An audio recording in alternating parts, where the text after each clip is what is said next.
Hello friends, this is Umesh, and in this lesson we will going to learn about a switch case statement in Arduino C programming. So the question is when and where to use a switch case. Okay, the quick answer for the question is whenever we want to test two or more conditions on one variable, then we must consider to use a switch case statement into our Arduino C program. Okay, so I'm not going to talk much about this. We will going to write a simple few lines of code, and then we will going to put the things in a perspective. Okay, so in this example, what we're going to do is we will going to take one variable which will be integer variable x. Okay, and then we will increment the value of x by 1 always whenever this loop function executes. Okay, and then we will check if the value of x is 10, then we will print a 10 on screen. If the value of x become 20, then we will print 20 on screen. Okay, so likewise we will check the conditions if the value of x is 10, 20 and 30. Okay, so we will going to initialize a serial peripheral first by writing serial.begin.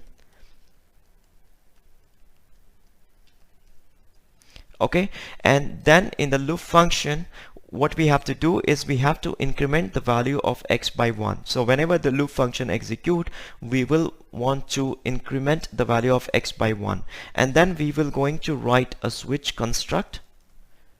Okay, and in the switch, this is by the way the syntax of switch case statement.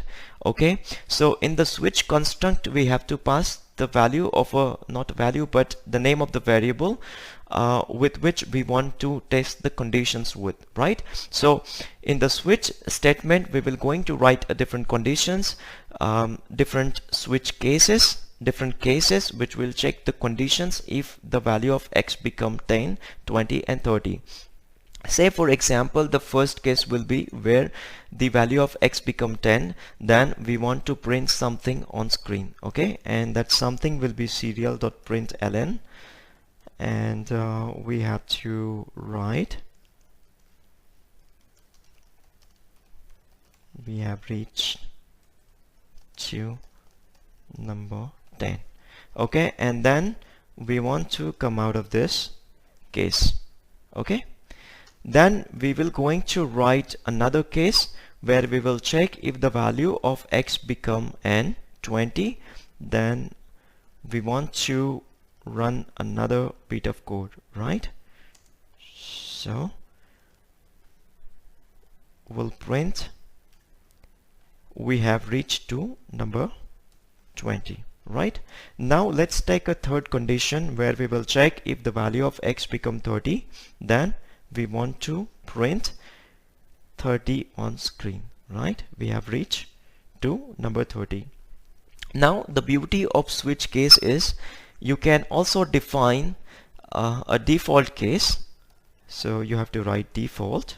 Okay, and then you have to write something that will keep executing when none of these three cases will make it, right? So whenever the value of x is not 10, neither 10, 20 or 30, then we want to print the value of x on screen. Serial.print, and then we will going to write x is equal to, and then we'll say serial.println, and then we will print the value of x.